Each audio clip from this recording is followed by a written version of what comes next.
Oi, gente, tudo bem com vocês? Hoje nós vamos falar sobre relação interpessoal. Quer saber mais sobre isso? Fica aqui que a gente vai bater um papo muito bacana. Vamos se atualizar, vamos se capacitar. Então vem comigo. Estou muito animada. Nós tivemos um encontro maravilhoso, né? O nosso último encontro foi aí ao vivo, junto com vocês participando. Foi muito bacana. Hoje a gente vem com aqui também, para ficar mais junto, para ficar mais perto de vocês. E aí eu quero que você vá pegar lá seu material. Eu já tô aqui com o meu aberto. Pega lá teu material, ó. Tô bonitinha aqui, aplicadíssima com o meu livro de profissão de cuidador. Então eu quero que você pegue o seu e abra lá no capítulo 6. A gente já trabalhou, já falou sobre como fazer para se cuidar, né? Cuidando do cuidador. E hoje nós vamos falar sobre relação interpessoal. Você pode aí estar pensando, que danada é isso, relação interpessoal? Nunca ouvi falar. Então pronto, esse é o momento da gente aprender, né? Sempre daquela forma, meu povo. Pega teu material, lê, grifa, faz resumo e aí depois traz esse resumo, essas dúvidas pra gente, que a gente sempre tá disposto para tirar a dúvida, né? Vocês já perceberam que eu sempre tô lá online, no horário da turma de vocês, tirando dúvidas, né? Disponível para falar com quem precisar, certo? Então vem, que tá começando mais um conteúdo muito bacana para vocês. Vou aqui me diminuir para não ficar atrapalhando, para vocês verem o slide, para vocês acompanharem a aula, tá bom? Mas vou estar aqui, ó, no cantinho, na verdade é nesse cantinho, né, que eu fico, pra gente ir seguindo, tá? Vamos lá. Gente, então, hoje nós vamos trabalhar relação interpessoal, como eu já tinha falado, né? Capítulo 6, página 31, certo? O livro de profissão de cuidador. Quando a gente fala de relação interpessoal, eu queria que vocês me respondessem aí. Se vocês sabem o que é relação interpessoal, se vocês sabem o que significa esse termo, né? Quando a gente fala de relação, a gente falou um pouquinho sobre isso, inclusive, no nosso encontro passado, né? Sobre essas relações que permeiam a nossa vida como profissional de saúde, como cuidador. E quando a gente fala de relação, é se relacionar com o outro, né? É se relacionar com outra pessoa ou até com você mesmo. Nós vamos ver que também existem relações intrapessoais, né? Comigo mesmo. E quando eu venho para esse termo relação interpessoal, né? O nome já está dizendo entre pessoas, interpessoas. Então, esse termo significa isso. E por que é importante, só para situar vocês, por que é importante que eu, como cuidador, esteja sabendo sobre isso? Porque nós vamos lidar com muitas situações. Nós temos que aprender a lidar com a família, nós temos que aprender a lidar com o próprio paciente, nós temos que aprender a lidar com a equipe de saúde. Então, essa é a minha missão hoje, que vocês saibam lidar com os diferentes cenários da profissão de vocês, que vocês saibam se relacionar bem com esses diferentes cenários. E para isso a gente tem, claro, né, que ter conhecimento, que ter embasamento, por isso que vocês estão estudando, estão se capacitando, tá? Então, vai dar certo, vem comigo que tá imperdível. E aí, pra gente começar a falar sobre as relações interpessoais, eu preciso que a gente fale sobre relações humanas. Porque é exatamente para isso que a gente está aqui nesse mundo, né? Para se relacionar. Então, as relações humanas, como um todo, elas não abrangem apenas as relações interpessoais, certo? As relações humanas estão relacionadas a como você se relaciona não só com outra pessoa, mas com você mesmo e com o seu meio, tá? Então, elas existem, as relações, para saber lidar com pessoas, para que a gente consiga lidar com pessoas e com nós mesmos, né? Aprendendo em situações de adversidade, de complicações, a saber se virar no ambiente de trabalho. Então, eu tenho as relações interpessoais e tenho as intrapessoais. O foco de hoje é a gente falar sobre as interpessoais, né? Mas é importante que vocês saibam que também existe uma relação intrapessoal que tem que estar presente, que é muito importante, né? Quando a gente fala de relação intrapessoal, é a parte emocional, é a parte como a gente se relaciona com nós mesmos, com nossos problemas, né? Com essa situação, por exemplo, que nós estamos passando agora, que não está sendo fácil para ninguém, que está sendo complicado, né? Mas que a gente tá criando meios alternativos para saber lidar com isso. Então, claro que para a gente exercer uma boa relação interpessoal, para que a gente estabeleça um cuidado, né, de excelência, a gente precisa estar bem, precisa estar se relacionando bem, de maneira intrapessoal com nós mesmos. Então, por isso que eu sempre digo, e aí foi tão importante o encontro de cuidando do cuidador, né? Pra gente discutir como é que eu posso cuidar de mim mesmo.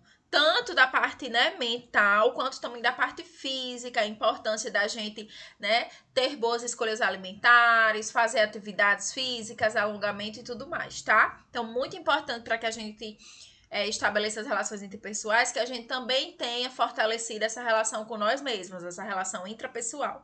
Mas, focando agora nas interpessoais, que são nada mais que relação entre pessoas, né? Eu queria mostrar aqui alguns pontos que podem prejudicar o relacionamento interpessoal. Então, aí meu povinho da minha turma, né?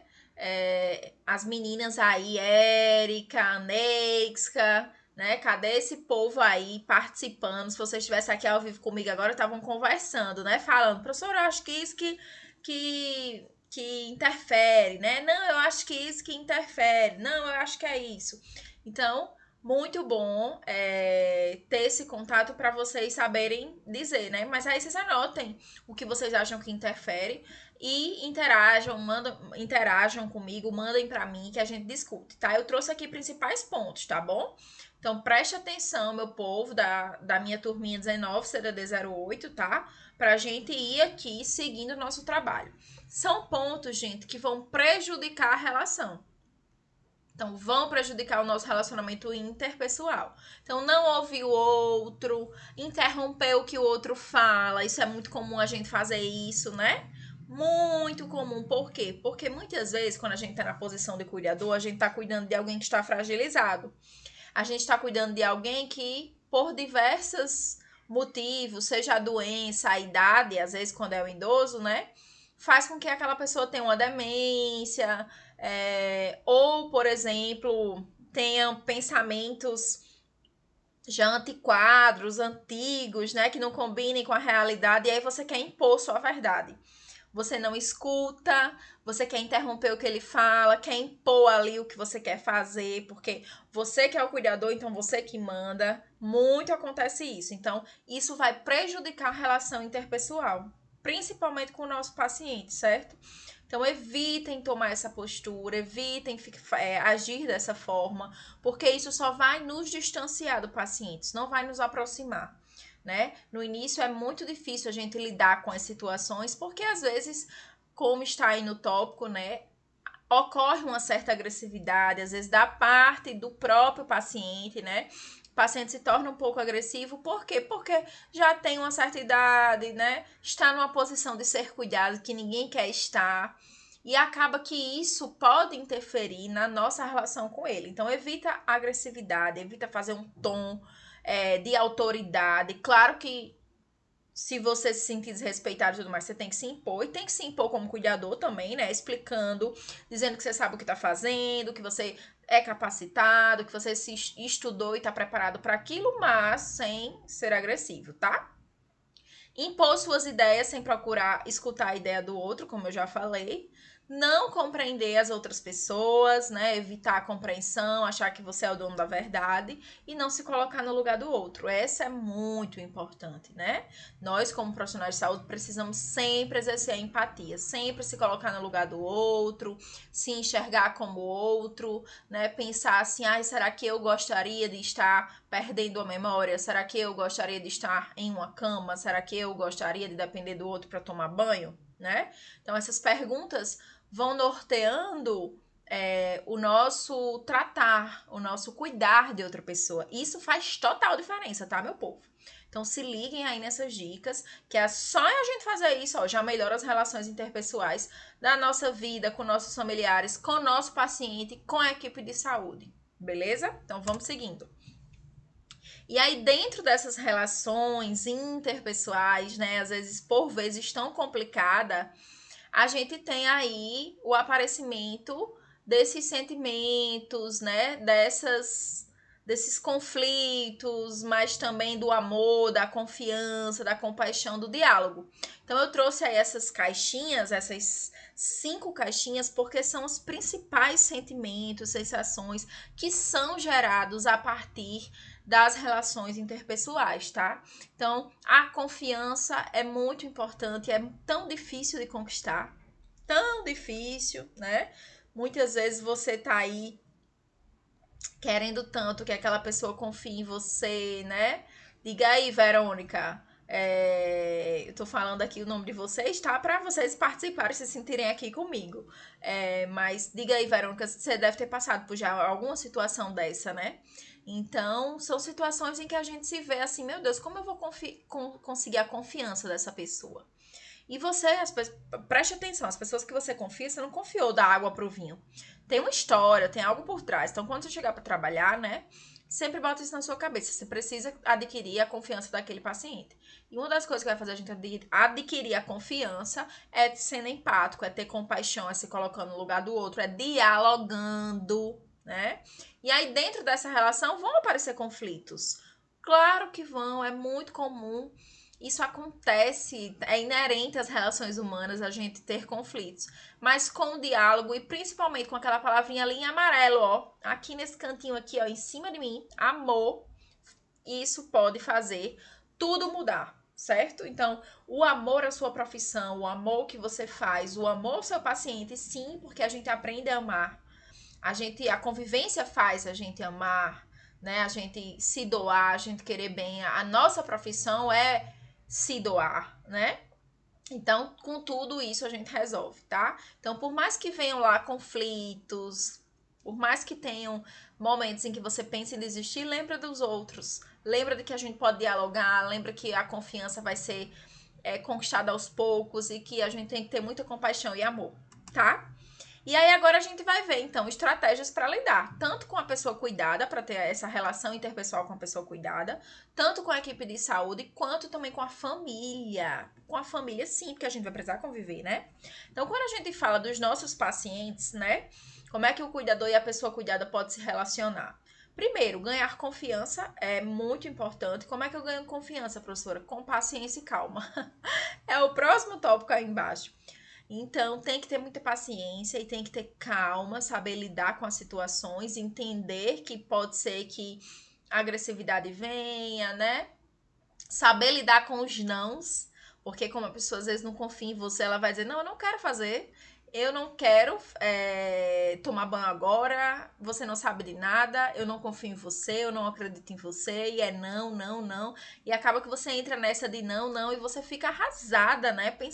Arrasado, pensando que não tá levando a confiança para essa pessoa, mas não é assim não, tá? Acredite e saibam que é algo que a gente tá ainda evoluindo, né?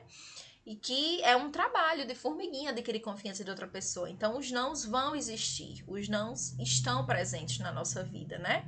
A gente também já recebeu muitos nãos da vida, então a gente vai receber do paciente, então é diferente, certo? Mas saber lidar com isso. E como é que eu sei lidar com isso, né?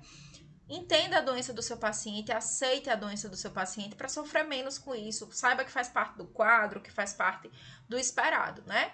Nunca trate o nosso paciente sem ser de acordo com a idade dele. Vou dar um exemplo. A gente tem muita mania de tratar senhorinha, senhorinho, né? Senhorzinho, com apelido bebê, né? Ai, meu Deus, minha criancinha, meu bebezinho.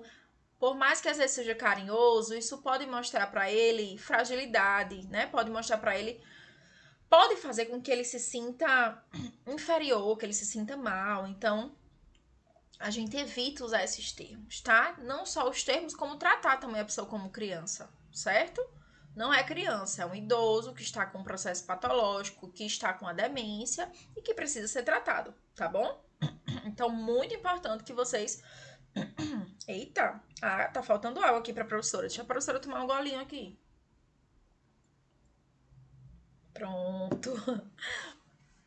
Muito importante que vocês tratem de forma de acordo com a idade, certo? Além disso, nunca discutir, minha gente, né? Com a equipe, com a família, com alguém na frente do paciente. Isso é muito desagradável, principalmente se for sobre o paciente. Quer ver um exemplo? Fica lá o cuidador, não, eu acho que ele tá bem, né? Acho que ele não vai piorar mais, não. Acho que tá melhorando já. O paciente tá ali do lado. Às vezes o paciente tá lá sofrendo, com medo, não sabe nem o que tá acontecendo, não entende o que você tá falando, porque você tá usando, às vezes, algum termo técnico, né? E ele fica desesperado, ele fica com medo. Então, vamos evitar ter discussões, até discussões profissionais mesmo na frente do paciente, tá? São estratégias pra gente utilizar para melhorar essa relação interpessoal. Com a equipe, gente. Com a equipe é importante que a gente sempre tenha tarefas muito bem definidas, né? Você tenha em mente o que você precisa fazer, as suas tarefas, né? As suas obrigações, mas que também a gente tenha ciência de que é uma equipe. E quando a gente trabalha em equipe, né? Em algumas situações, se por acaso faltar outra cuidadora que divide com você ali a tarefa, ou alguém da equipe não conseguir ir, o fisioterapeuta faltar, você saiba também substituir esse tempo, você saiba criar estratégias para o paciente, né, conseguir lidar da melhor forma com aquilo, tá? Então as tarefas elas têm que serem definidas, mas lembre-se que vocês são equipe e vocês têm um bem comum que é o bem-estar do paciente. Então sempre se comunique, é muito bom a gente ter uma relação boa lá com o médico, com a equipe de enfermagem, né? Dependendo do paciente, se ele tiver esses profissionais. E às vezes é você, às vezes não, a maioria das vezes é você que vai ser o porta-voz do paciente, é você que vai falar por ele. Então você tem que estar muito bem alinhada com essa equipe, né? Dialogando, conversando e explicando até a situação que o paciente se encontra. Então muitas vezes é você que vai fazer isso, tá? Muito importante que você tenha comunicação e confiança. Que seja uma equipe que trabalhe em harmonia, todo mundo junto pelo bem daquele paciente, de maneira a fazer com que aquele paciente melhore, evolua, tá? E por fim, quando a gente fala da relação com a família, pode ser muito boa, pode ser muito conflituosa e vai depender muito de como você se impõe, né? É muito importante que a gente exija o respeito, né? Por mais que você venha a trabalhar na casa do paciente, você tem que saber impor os horários, os limites, né? Às vezes se confunde muito esse papel e aí a família acha que você tem lá que tudo fazer tudo para o paciente, para o pessoal da casa e não é assim. Tem que ter também divisão de tarefas, divida o fardo com o familiar, né? Na hora que você for conversar com ele sobre como será o cuidado daquele paciente, mostre que você em momentos vai precisar de ajuda. Na hora de um banho, de uma troca de fralda, de uma troca de lençol, nem sempre você vai conseguir fazer sozinha. Por quê? Porque o paciente é pesado, porque realmente a tarefa demanda outra pessoa para evitar uma queda, para evitar que o paciente complique. Então é muito importante que vocês tenham essas estratégias, tá bom? A gente fala muito sobre isso, a gente conversa muito sobre isso, mas na prática a gente não vê muita gente fazendo. E é essencial que vocês façam, certo? Então, divisão de tarefas claras, respeito, ter uma postura ética, evitar fofoca, gente, isso é muito importante. Tantos pacientes, tantos e tantos e mais tantos, se posicionam de maneira antiética, comentam sobre a vida do paciente com outro profissional ou com alguém da família, né? E isso não é legal, tá? Não é legal. E além disso, é muito importante que você crie esse elo de amizade, crie esse elo de confiança, né? Se posicione como profissional, mas também cative, faça uma parceria com essa família. Peça ajuda. Geralmente o paciente ele mora com outros familiares e você pode aí unir essas duas coisas, tá bom? E quando o paciente morar sozinho, lembre-se também de falar com a família, com o responsável, o quanto é importante a presença da família naquele ambiente, para você e principalmente para o paciente. Tá certo, gente? Então, para a gente terminar, eu trouxe essa frase aqui, né? Ao lidar com pessoas, lembre-se de que você não está lidando com seres lógicos, e sim com seres emocionais. Nossas emoções, as relações que a gente estabelece fazem toda a diferença na nossa vida. Né mesmo, meu povo? Beleza? Então, façam lá nosso exercício de fixação. Vocês sabem como funciona. Trouxe uma questão aqui para vocês pensarem aí. Você está trabalhando em uma casa com um cuidador, como cuidador, e presencia uma discussão familiar onde o paciente é agredido verbalmente. O que se pode fazer nesse tipo de situação? E aí, é uma pergunta bem como diria, né? Caprichosa. Não sei como é um termo que se usa. Bem, gente, eu diria que aqui a gente precisa estabelecer o diálogo, que aqui a gente precisa lembrar que o nosso bem comum é com o paciente, né? Eu diria que é importante deixar ele não escutar essas ofensas e se defender e se posicionar a favor do paciente de maneira ética e profissional. Essa seria uma resposta correta. Mas eu trouxe aqui aberta para vocês também pensarem, refletirem aí como vocês agiriam e a importância da gente saber lidar com essas relações interpessoais, tá? Então, eu quero que vocês vão lá no exercício e respondam aí o que vocês fariam, certo? Beleza? Vão ter outras questões também sobre o tema, como vocês sabem, dessa maneira que a gente está trabalhando, tá? E no nosso próximo conteúdo a gente vai falar sobre legislação de idosos, tá muito bacana. Vou me aumentar aqui pra vocês me verem, tá bom? Então tá muito legal, muito bacana, muito importante que vocês participem, tá? Um beijo, até o nosso próximo encontro. Estudem, meu povo. Tchau, tchau, minha turminha!